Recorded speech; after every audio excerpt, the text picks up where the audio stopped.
نوجوانوں کو میں ڈپارٹمنٹ کے سامنے کھڑا کر سکتا ہوں جو نبی پاک کی محبت میں انہوں نے نشہ کو چھوڑ دیا. نعرہ تکبیر، نعرہ رسالت. ایک دو نہیں سینکڑوں کی تعداد میں ہیں جن کی زندگیاں کچھ اور تھیں، لیکن میں یہ نہیں کہتا میری وجہ سے، حضور پاک کی محبت کی وجہ سے، نبی پاک صلی اللہ تعالیٰ علیہ وسلم کے نام کی نسبت کی وجہ سے انہوں نے اپنی پرانی و عیاش زندگی کو ختم کر دیا. لوگ یہ الزامات لگاتے رہتے، لا اینڈ آرڈر ڈسٹرب ہو جائے گا، لوگ بگڑ جائیں گے، ماحول خراب ہو جائے گا. یہ نفرتی لوگوں کے بارے میں اتنی بات کہوں گا کہ ہر سماج میں لوگ ہوتے ہیں اور ایسے کیڑوں کی بات پر ذہن نہیں دینا چاہیے. موسم میں آتے اور موسم میں چلے جاتے. بات آپ دیکھیں، ہم جس ملک میں رہ رہے ہیں یہ وہ دیش ہے جہاں برسوں سے ایسی ڈائیورسٹی موجود ہے کہ اس کو کوئی توڑ نہیں پایا. آج کوئی توڑ نہیں پایا. آپ کو پتہ ہے ہندوستان کی یہ خصوصیت ہے، پوری دنیا میں بہت ساری کنٹریز کو دیکھا ہے، بہت سارے ملکوں کو جا کر کے دیکھا ہے، وہاں ایک قوم اپنی ہی قوم کو مار رہی. آپ جا کر کے نیوز اٹھا کر کے دیکھیں، معلومات ہوں گی آپ کو. مسلمان ہے تو مسلمان کو ہی مار رہا ہے.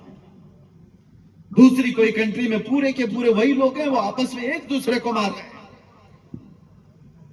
ہم جس ملک میں رہ رہے ہیں ہندوستان میں میرے عزیزوں، یہاں ایک دو نہیں 200 سے زیادہ جاتیاں، 200 سے زیادہ دھرم والے لوگ موجود ہیں.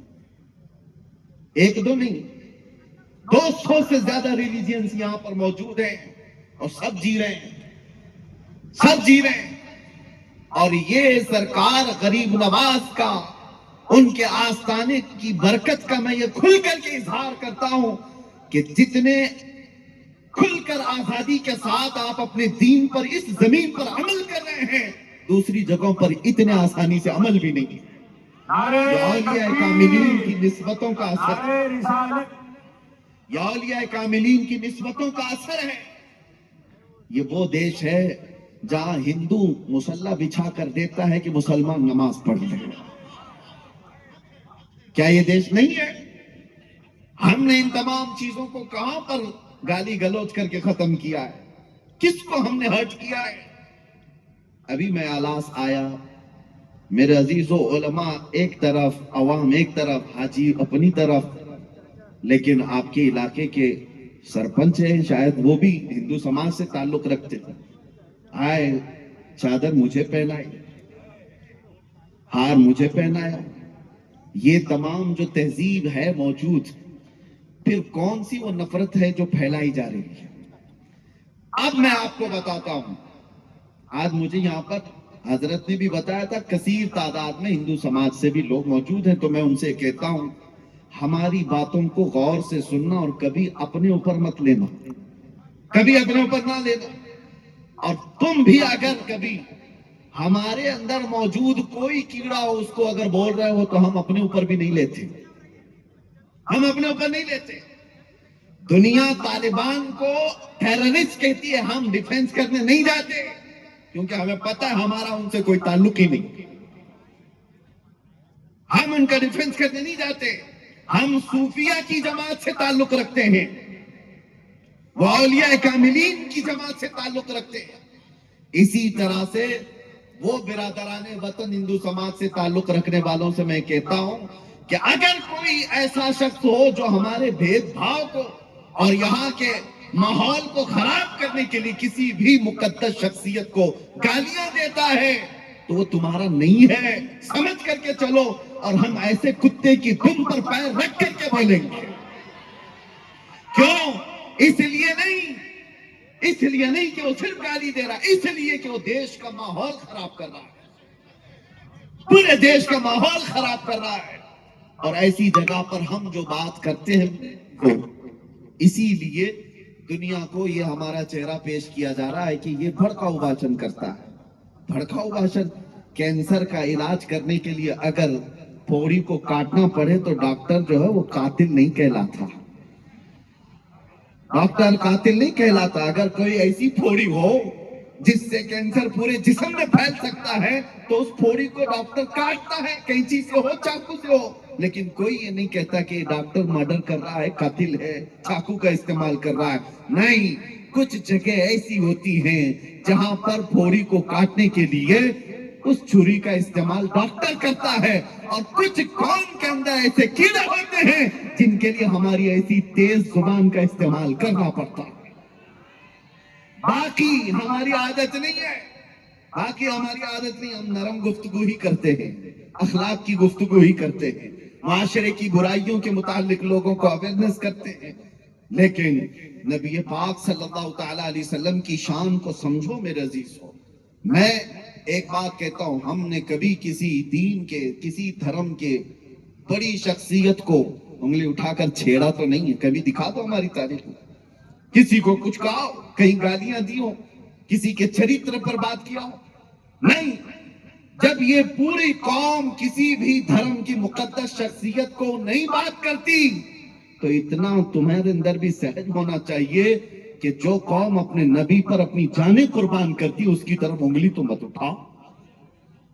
اگر گالی دینے کا زیادہ شوق ہے، آ جاؤ ہمیں گالی دے دو، ہمارے ماں باپ کو، ہمارے خاندان کو، جس کو کوسنا ہے خوب کوسو، ارے ہم سن لیں گے ہمارے لیے گالیاں، لیکن نبی پاک کی شان میں اگر بولو گے تو پھر قوم کیا، ہمارا 8 سال کا بچہ بھی برداشت نہیں کرتا۔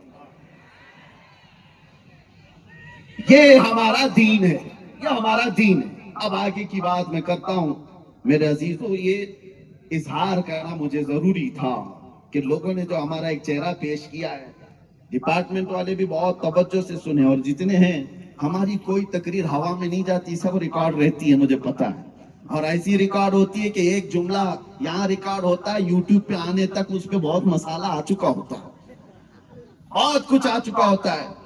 آدھے سے زیادہ تو ہماری تقریروں کو یوٹیوبر لوگوں نے برباد کر کے رکھا ہے، پتہ نہیں کیا کیا تھمبنیل لگا لگا کر کے پوری دنیا کو ڈراتے ہیں، اور کتنی مرتبہ تو مجھے قید میں پہنچایا، کتنی بار تو آزاد کرایا، کتنی بار تو قبر میں بھی پہنچایا، ان کا بھروسہ نہیں ہے۔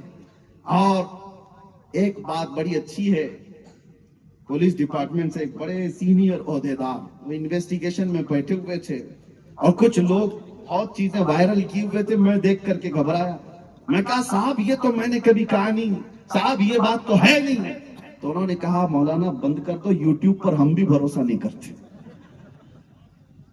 ان تمام چیزوں پر ہم بھی نہیں بھروسہ کرتے، قانون کی پرکریا ہے۔ تو بہرحال میں جو باتیں کہہ رہا ہوں اس کو توجہ سے سنیں۔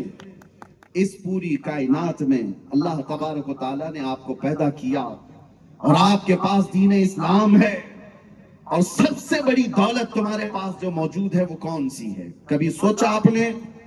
دنیا اگرچہ کہتی ہو سب لٹ گئے، ہمارے سارے حالات خراب ہو گئے، بچے بگڑ گئے، آوارہ ہو گئے، عورتیں بے پردہ ہو گئیں، ایجوکیشن میں کمی آ گئی، اخلاق میں گراوٹ آ گئی، قیادت ختم ہو گئی، یہ قوم ٹوٹی بکھری ہوئی ہے، سب یہی تو کہتے ہیں آج، بیکورڈ قوم ہے یہ، اور اتنی بیکورڈ کہ سب سے نیچے تمہارا نام آنے لگ گیا، کہ تمہارا ایجوکیشن لیول سب سے نیچے آ گیا ہے۔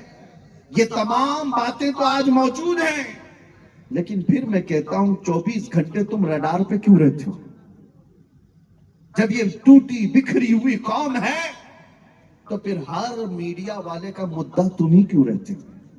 اس قوم سے کیوں ڈرے لوگوں کو؟ ایک بات سمجھ میں آتی ہے میرے عزیزوں، کہ جس کو اقبال نے 100 سال پہلے کہا تھا، کچھ بات تو ہے کہ مٹتی نہیں ہستی ہماری، کچھ بات تو ہے کہ مٹتی نہیں ہستی ہماری، صدیوں رہا ہے دشمن دور زماں ہمارا، یونان و مصر و روما سب مٹ گئے جہاں سے، باقی مگر ہے اب تک نام و نشاں ہمارا۔